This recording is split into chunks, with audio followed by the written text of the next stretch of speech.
Vancouver. So our first performance of the night, we got Makadi.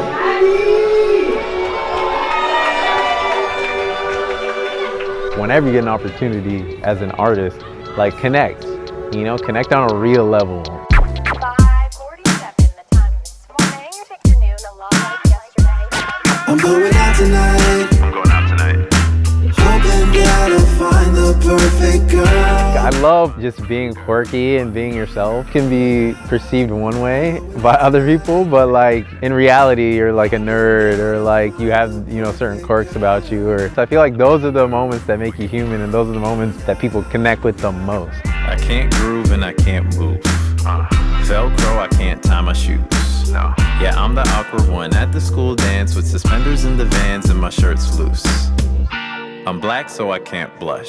Music was a huge part of my household and my culture as well. You know, I'm 100% Zimbabwean by heritage, so both my parents were from there. It's a very musical culture. You know, my dad had a crazy record collection. So I was introduced to like a lot of jazz and soul and just a lot of like, you know, Motown things that he would play. Just the whole culture behind it. You know, like black culture, like that was in the crib. You know, like got your Air Forces, you know what I'm saying? Like you got your, you know, back in the day, it was like different brands. Like you got your Echo, you know, all that shit. It was so ingrained, like the culture in the music. Also into like hip hop. But then my dad was like, turn off this nonsense. You know what I'm saying? Like he was just like, yo, we're listening to jazz. But like, you know, you get that appreciation. Yeah.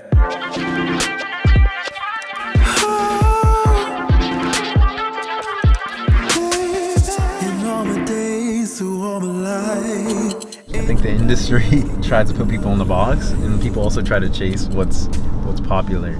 Yeah, but also at the same time, not everyone's versatile either. You know what I'm saying? Like that's why I know I'm versatile as hell. So like I'm gonna like flex that. You know? I think I'd rather see and hear the growth with somebody instead of like, you know, or like wanting the same thing from someone or expecting the same thing.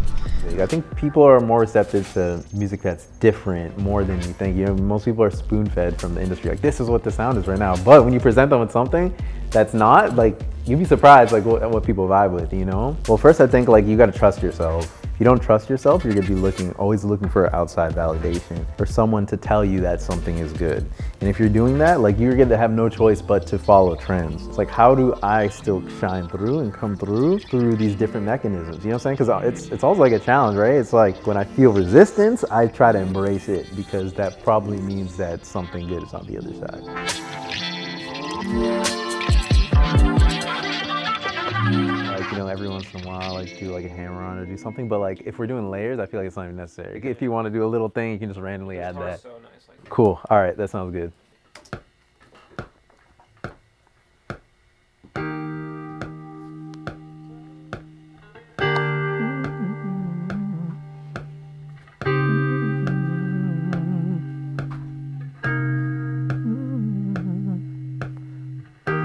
Dozen burning roses that I've got in my name. The sweet perfume is suffocating. How'd I even get this far? Sipping raspberry lemonade. It's the memories I get in the Chain Cloud City.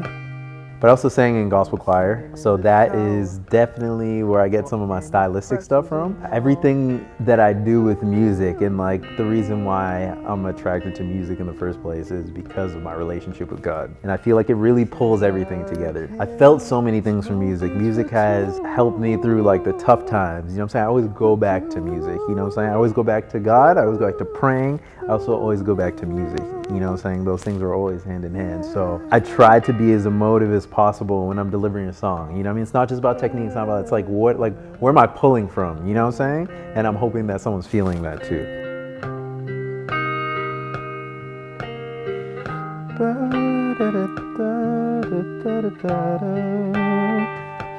It's been a crazy year, it's been a tough year, but I think it's so key to take advantage of this moment right now, you know what I'm saying? If you can thrive in this moment, you can thrive in any moment, and you're really setting yourself up for 2021. 2020 made people realize that like being independent is so doable. Not that it's only doable, that it's it might even be the only option moving forward. You know, the industry is really changing, and whatever it is, people are branching out of their comfort zones as artists and as musicians, and I think that's key.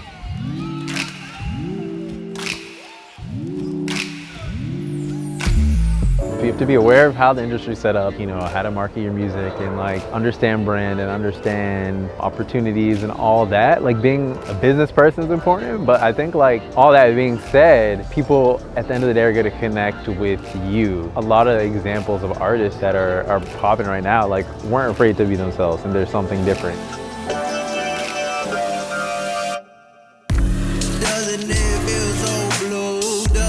You know, like look at Anderson .Paak, look at Chance the Rapper. Look how their fans connect with them compared to like a generic artist that sounds like so many other people.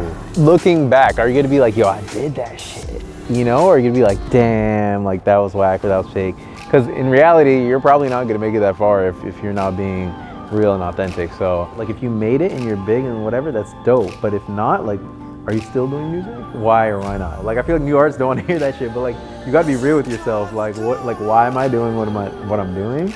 And because like when it's genuine, like things are just naturally gonna happen. Like that's just how God works. So